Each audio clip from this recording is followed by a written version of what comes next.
Okay, hello everyone. Can you hear me okay? I see a nod.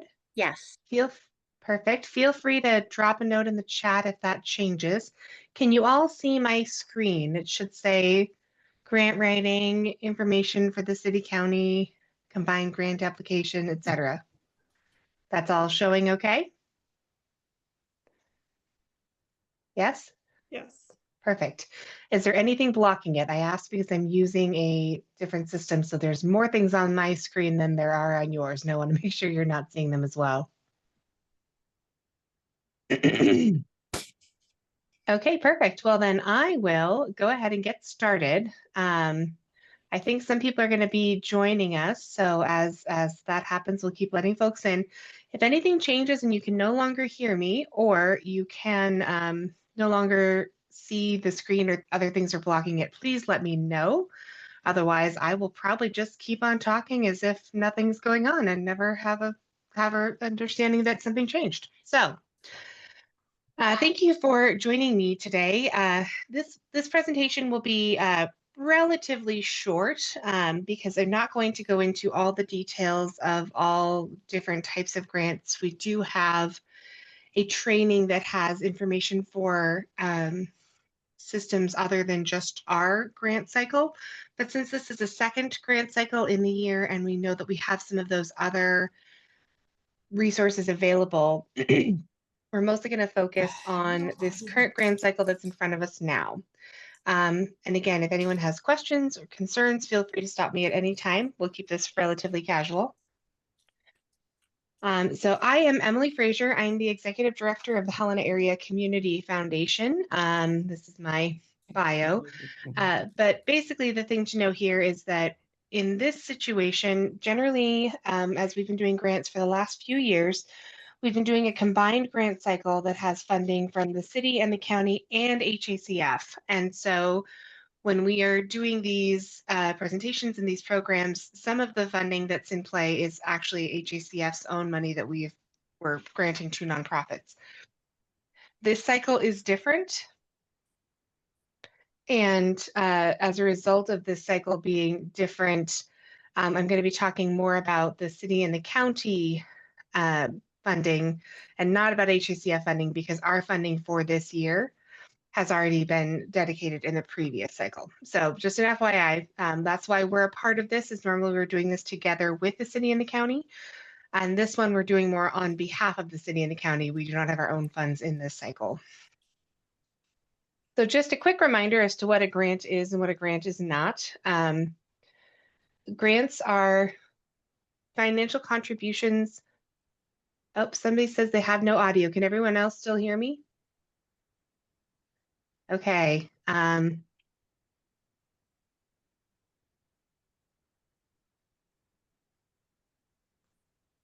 So grants are support provided by a government foundation organization to a nonprofit for specific programs or initiatives that in line with their philanthropic goals. So they have limitations. They are given for specific purposes, and they are not unrestricted donations, guarantee of future funding, or in my opinion, most importantly, a reason to create new programs just to receive funding. So if somebody says we have a grant that's doing a specific type of work, if that is not the work you are doing, I highly recommend that you do not apply for a grant simply because it's funding that's available.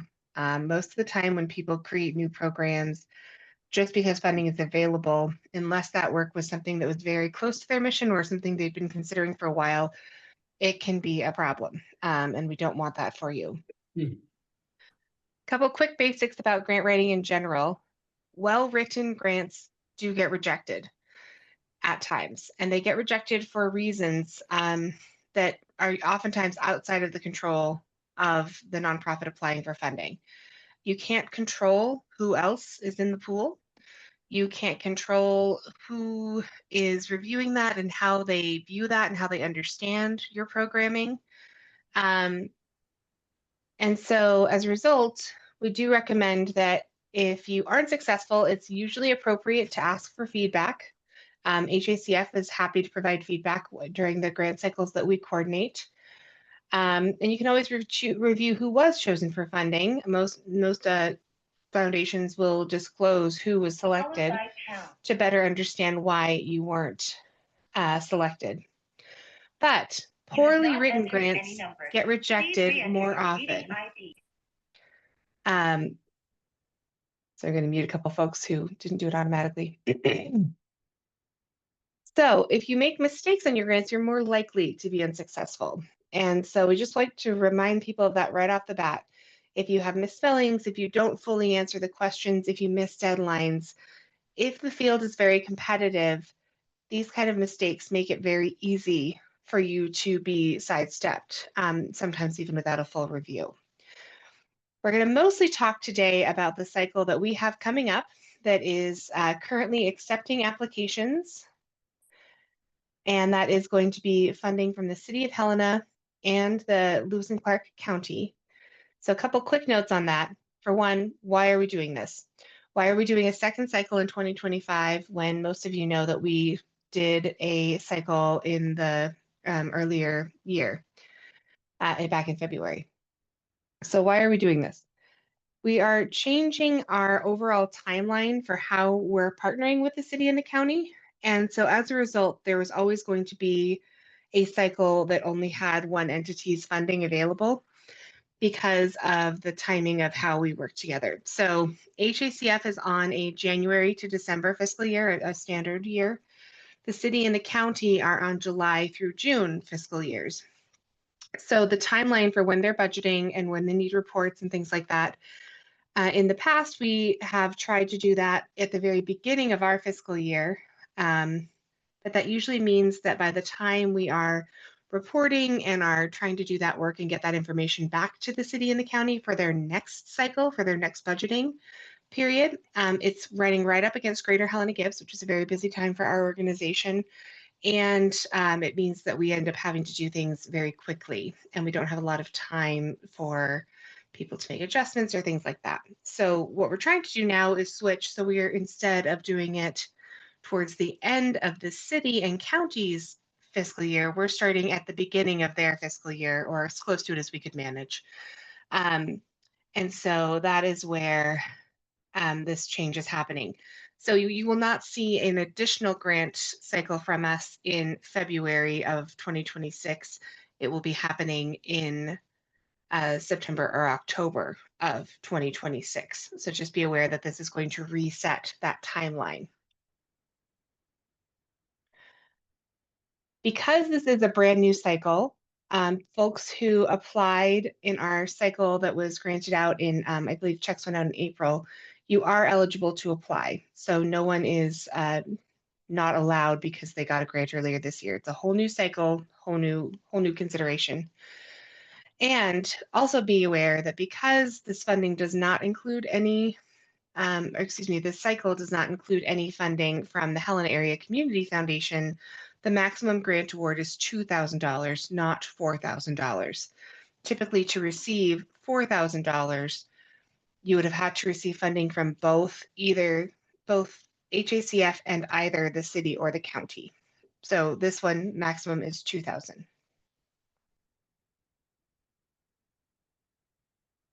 So as before, our goal is for this application to be simple. We want it to be straightforward. We don't want to spend too much time for any nonprofit in applying. That is because they are not large grants. And so we do not want to set a trend or, create a system where you have to do a lot of work and put in a lot of staff time for a grant that is small. We want you to be using your time efficiently and to make sure that this is value added, not the kind of thing that takes you so long to apply for that it sort of costs you in some ways because you had to use a lot of staff time to do it. The goal is for it to be done relatively quickly for you. So if you're spending, many, many hours on it, you're overthinking it. I would recommend spending the time up front discussing your program and what makes the most sense for you, because that kind of work is beneficial for your program always. But when it comes down to writing it, be brief, be clear, and move on. The funding sources this year, it's going to be, for this cycle, will be $20,000 from the City of Helena and 25 from Lewis and Clark County. HACF receives a 5% administrative fee to manage this program, so that leaves $19,023,750 to be granted. So the total available is $42,750. Again, so the max grant is $2,000, the minimum is $500. A reminder that because we are working with civic organizations and municipalities,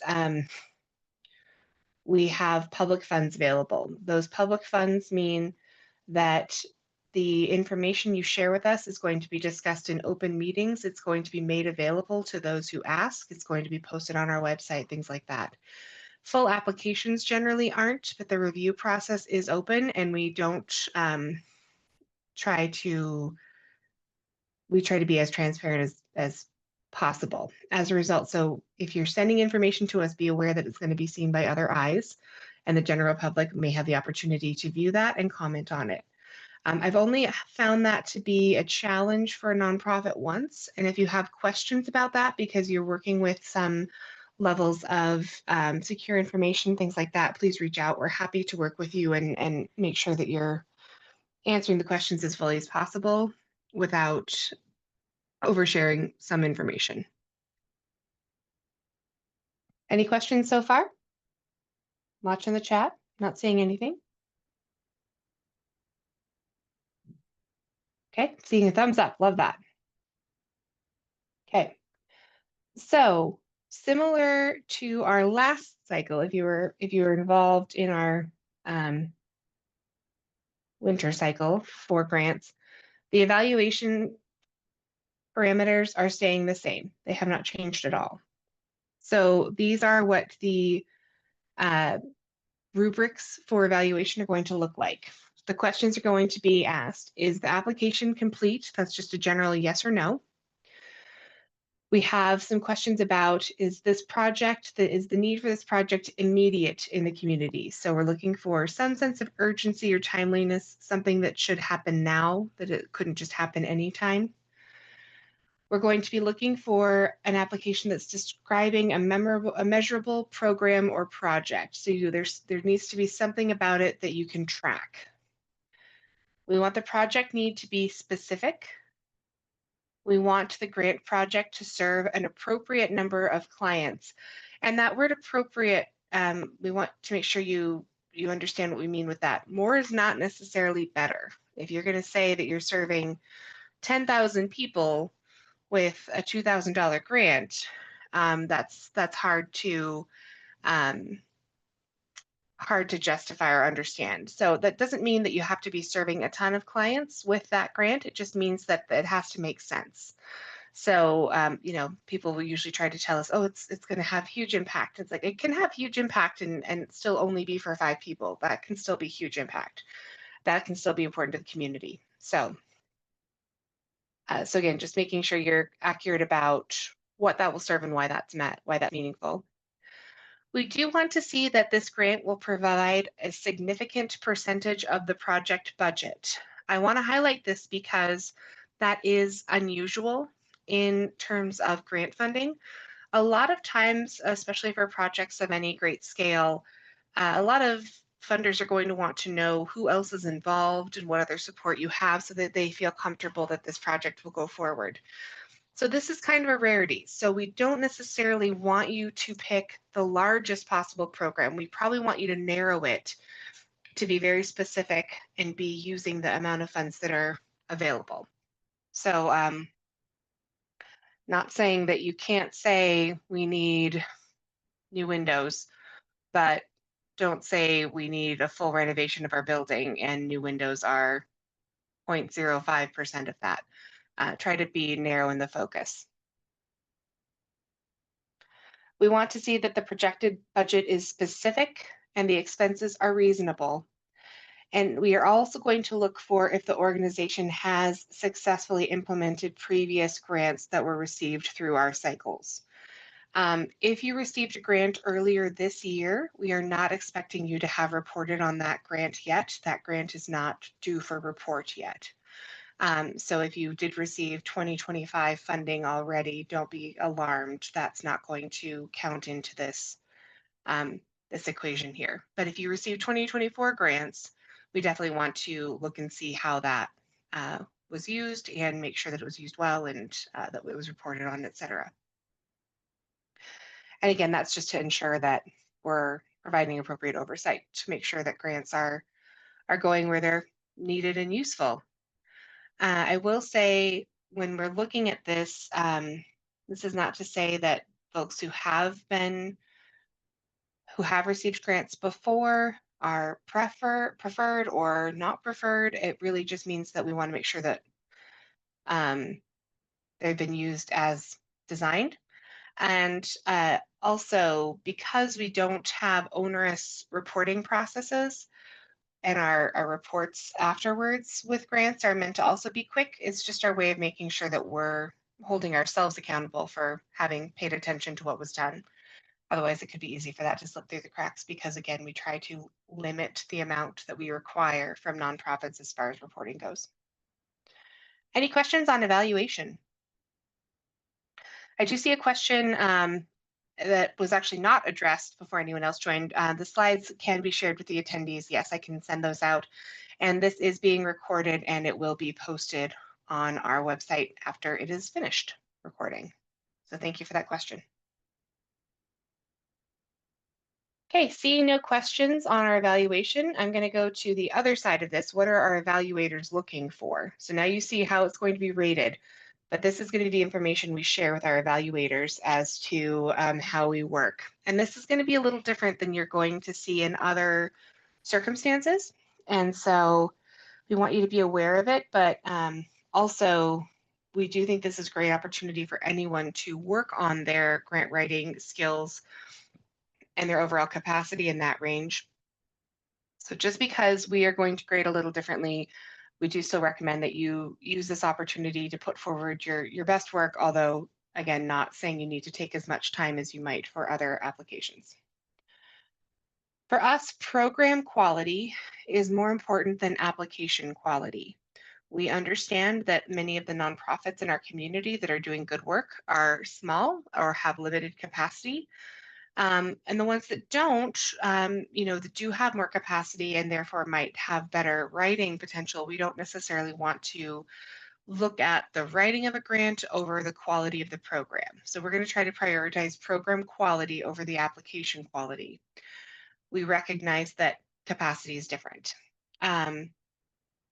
We ask our evaluators if they have conflicts of interest, whether those are positive or negative associations, that's going to mean that they skip evaluating that organization. So for example, if someone used to be on the board of one of the nonprofits, they would skip grading that organization. They know too much about it. They're generally probably assumed to like it. But we've also occasionally had situations where evaluators have a negative perception of an organization, maybe from their own personal beliefs or from past affiliations as well, or things like that. And we ask them to also not rate those ones. So if somebody has a really strong opinion about someone that is separate from their grant application in front of us, we ask them to not rate that grant. And then we track which ones are not rated, and that is all saved. We ask all of our evaluators to be open-minded and willing to engage in discussions with other evaluators, meaning that they do fill out a matrix. We see that ahead of time before the in-person evaluation happens, but we don't use those as the final word on funding. They're used to guide our process, but we believe that conversation and deeper understanding and multiple lenses viewed on the same application oftentimes results in a different perception, and therefore we want people to be willing to change their minds and say, I didn't rate this one as highly, but I do think it's a great one to be funded. Or, you know what, I rated this one really highly, but now when I'm considering how this fits in with the context of what's happening in our community, I don't feel like it's as critical as something else. Those are conversations we encourage people to have. We use the word meaningful several times in our process and in our matrix, and we also remind our evaluators that meaningful to us means that it makes a difference in the community, not that it is meaningful to the evaluators. There is a level at which everyone brings their own personality into an evaluation, but we're going to ask people to put on as objective of a lens as they can and be looking at the good of this community, not just what they feel is a good program or a strong organization. Any questions on evaluation?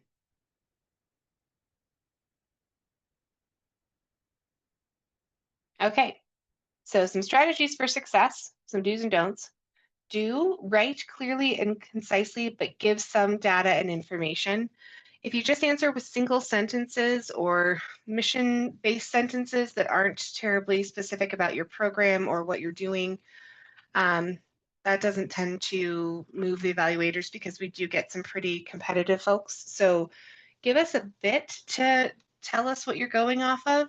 Give us if there's a couple of relevant facts or things, share that. But also, please don't write a research paper. It doesn't improve your chances. We will read it, but it won't make us think that your program is better. It'll just make us think you have more capacity for grant writing. So try to keep it brief and impactful and cover the pieces that are the most important, but not try to, you know, go into the point where you're writing huge novels. Frankly, Google Drive doesn't like them much either. Please pay attention to how much of the total cost your program, project, purchase, however you're thinking of this, is covered by this city county grant. In this case, our evaluators are seeking a high level of impact, so it's better to narrow your focus to something that is small and specific rather than saying this is a very large project and is very important, but it's going to require a large amount of additional funding. Because again, we want to make sure that these are projects that are going to go through. So even if you're thinking of this in a greater context, just try to narrow the frame so that we can help see where this matters for you. We're kind of looking for you to find the thing that can be fixed with a small grant. So I use like thorn in your side language. What's the thing that's an annoyance that would make a difference in our community, but that a small grant can actually change? That does not mean that you cannot apply for general operating funds, but specify what it'll do. Don't just say it will be for the good of this mission. Say it will help fund this position or it will allow this position to do this thing. It'll continue this program, things like that. It doesn't matter. It doesn't have to be new. It doesn't have to be unique. It has to be important to the community. And it needs to be something that a small grant can do. Don't focus on offering sponsorship benefits. Recognition is not meaningful to this process. Um, we're just looking to see what's going to be meaningful to the city and to the county and that things that make our communities better. So if you are using language from maybe a sponsorship application, maybe that's where you're coming up with some of your needs. I understand that reusing some of those materials is helpful. But that doesn't mean that we want to hear about where you're going to put our logo. Don't spend your time doing that. It's not necessary. For one, we don't expect you to show us as a funder. We recognize that for some companies and nonprofits in particular those who do a lot of outreach and a lot of sponsorship work, I know sometimes it's easier to include rather than to find a way to work around your processes to exclude. So it's not like we're going to be mad if our name is anywhere, but it's not going to get you any bonus points. We don't need to discuss it. And in this case in particular, keep in mind the funding's all coming from the city and the county. So you want to be, if you're going to spend the time to recognize someone, make sure you're recognizing the right entity. So, if you get a grant from this process and you thank HACF for it, we weren't the ones funding it today. So that's not necessarily going to be helpful. We also recommend not spending an undue amount of time on your application. We want to see sufficient information, but long applications are not better than concise applications. Our grants are small. We do not want to create an environment where you feel that you need to spend a significant amount of time for a grant process that will only yield a couple $1,000s at maximum. That's not a good system for you to be working in either. We want you to be efficient with your time and to spend more time on things that are going to have a bigger bang for your organization financially. I didn't put this in writing, but it's been coming up as a question occasionally whether or not it's okay to be using AI tools.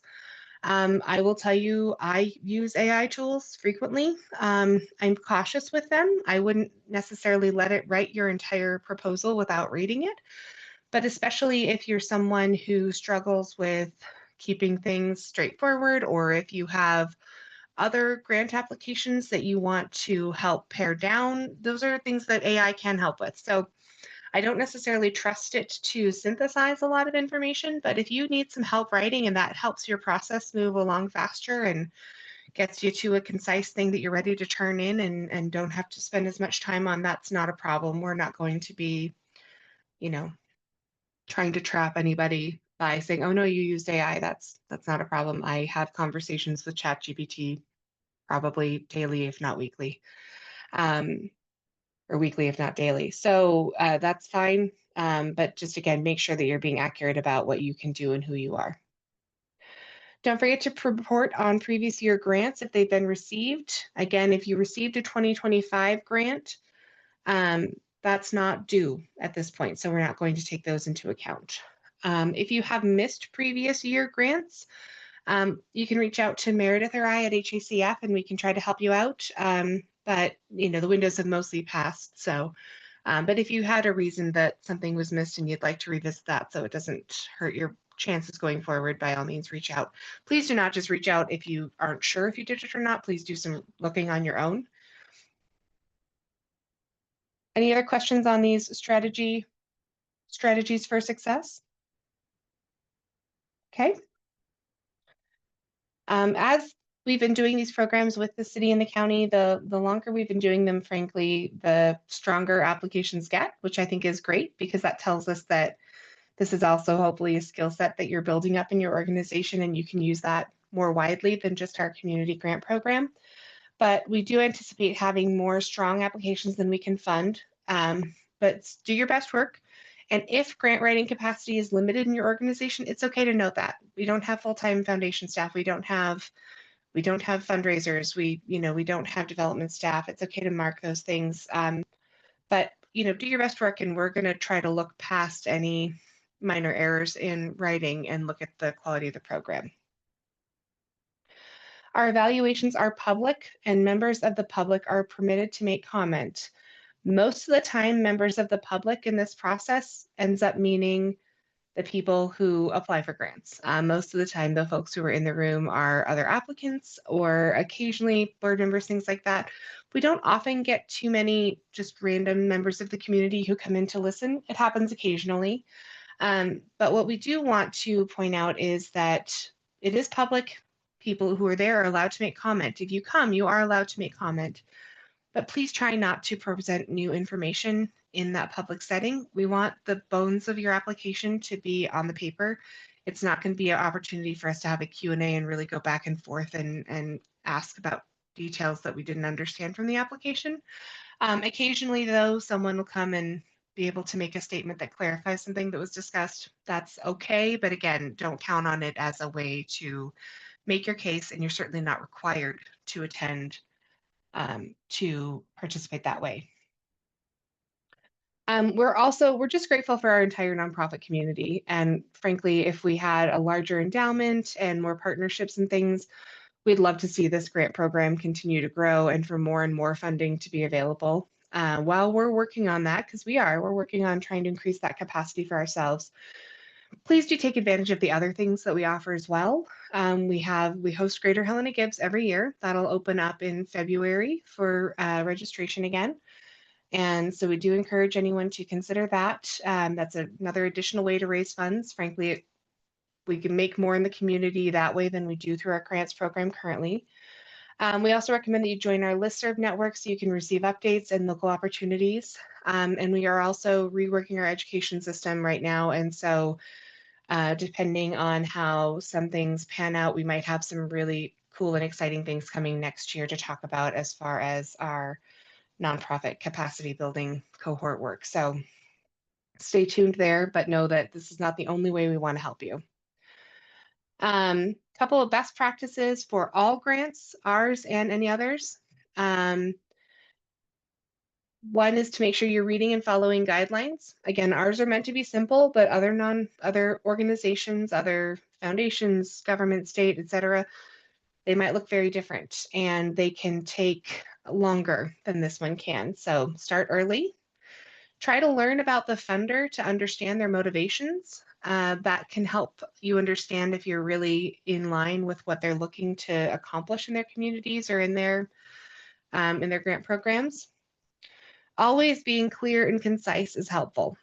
If you can say it in one sentence, don't say it in five. I have a very hard time doing that in writing and especially in speaking. So do as I say, not as I do. You want to use data, research, evidence, case studies. Those things are your friends. Those kind of data points are very helpful, but try to find meaningful ones and try not to find 20 of them. You just need a couple of quick points that help people understand how to contextualize your organization. Budget realistically. Again, for this one, we want ours to be, you know, a small program or small project, a small thing that you can do mostly with the funds we're providing. But when you're looking at other grant projects that are maybe much larger, you want to make sure that getting a grant is never like an, oh no, gut punch feeling. And that will happen if you don't budget realistically.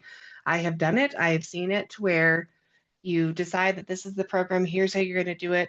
You're doing your best guesses on how all of that fits together. And then in the end, you find out that you're actually having to make up more fundraising elsewhere to make it possible to do that program because you didn't ask for the right amounts, or you didn't plan the right way. So make sure your budgets are realistic. We understand. We work with nonprofits a lot, so HACF is going to understand what that means and how that looks.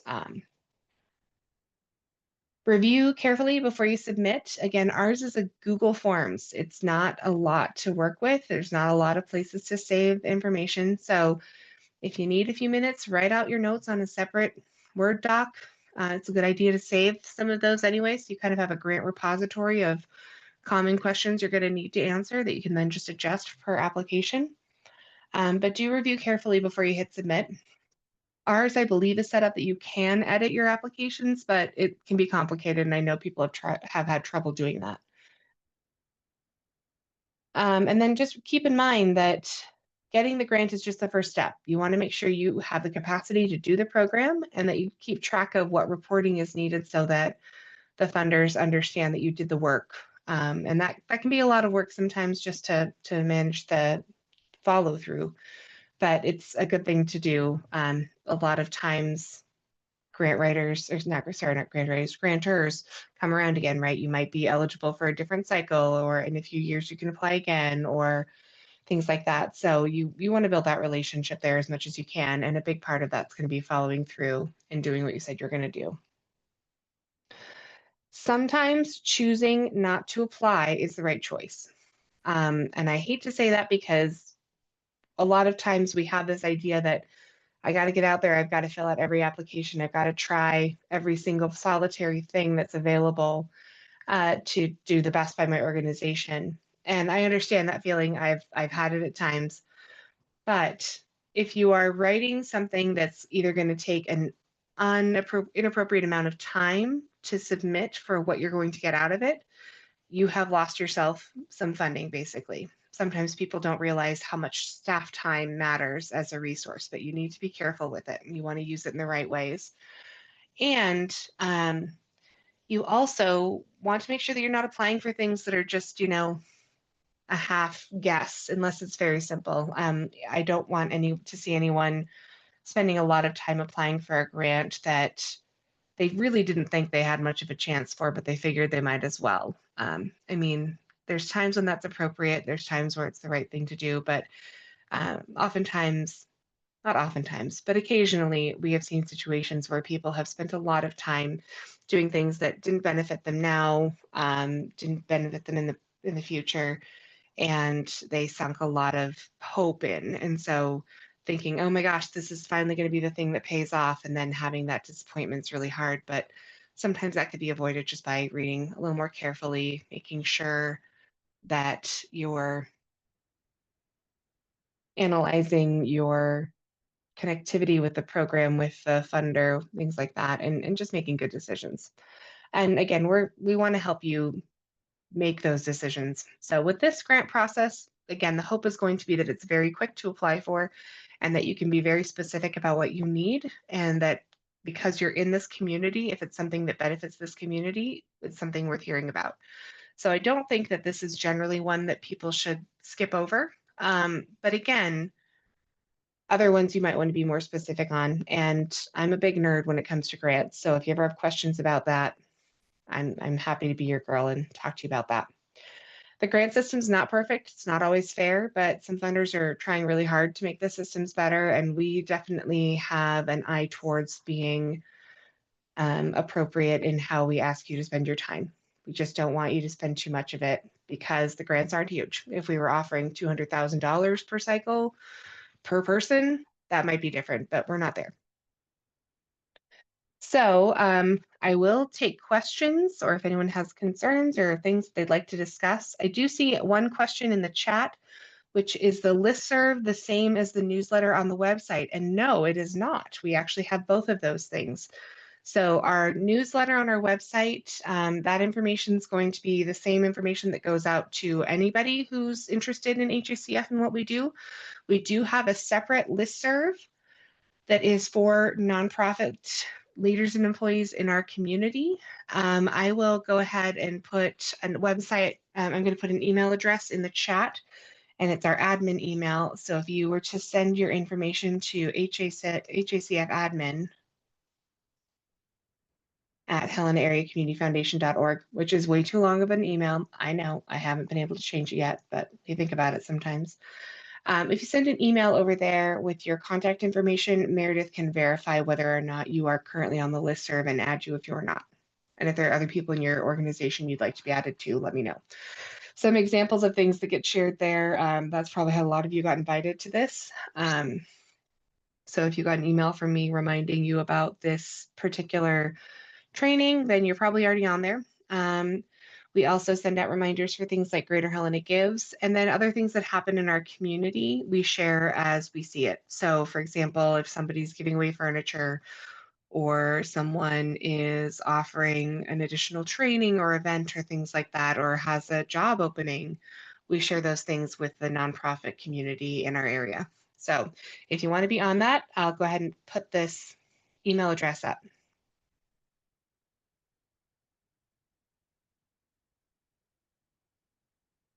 Okay, that's in the chat. Oh, I might have done it wrong. Hang on.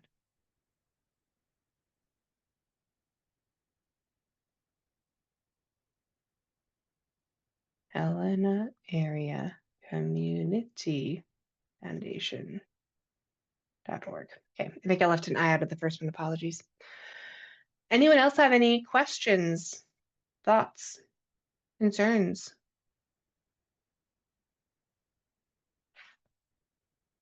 Anyone just want to point out that they're awake?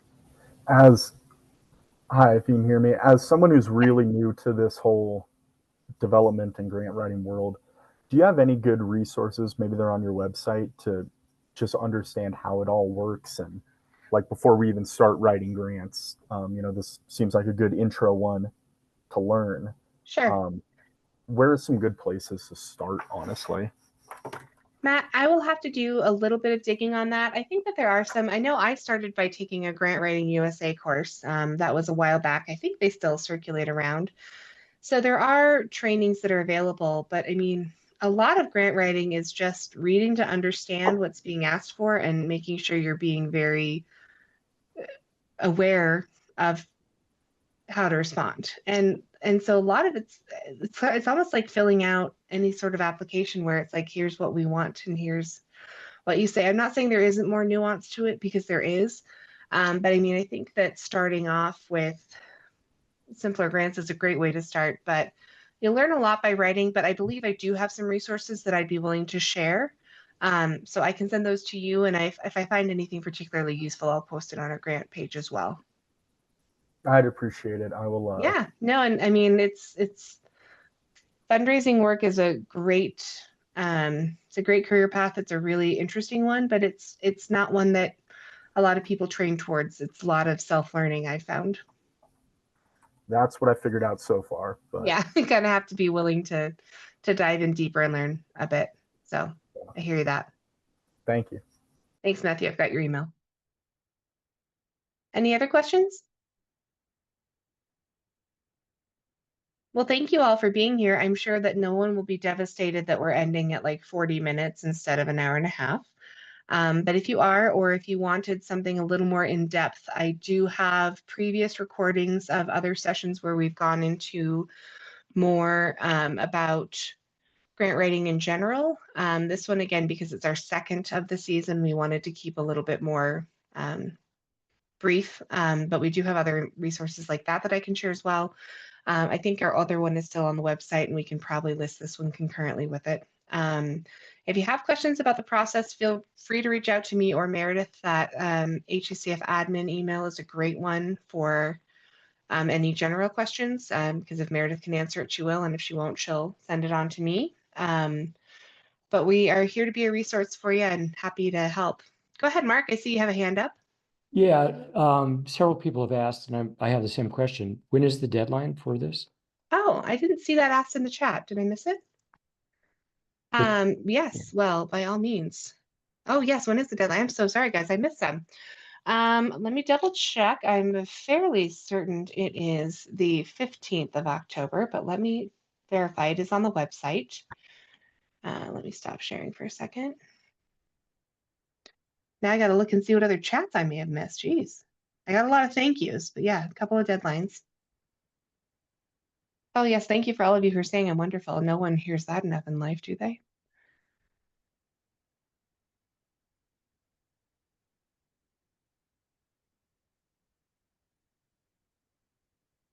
So if you go to our website under grants, if you click grant application, you can access the deadline there. It is October 15th. Thank you. So we left this one open for a full month. So you've still got a couple of weeks. Yes. And then the actual evaluation for that is scheduled for November 12th, I believe. And we'll share the information about when and where that will be happening. I think it's probably just going to be happening in our offices, but we'll verify that, and that'll be posted on the email at least a week in advance so that you know where you can come if you want to overview. We do sometimes make it available via Zoom if people prefer that. We don't often find that many people use it. So by all means, when we're telling you about when we're going to meet, let us know if you want to be able to join via Zoom. Perfect. Any other questions? Perfect. Well, thank you guys. If you have questions, feel free to reach out if you think of things later. And again, we will post this online. So if you want to review anything, and I believe I can post the slides as well. And if not, I'll send them out to the full listserv. So Thank you. thank you for coming, Thank and you. you guys have a great day.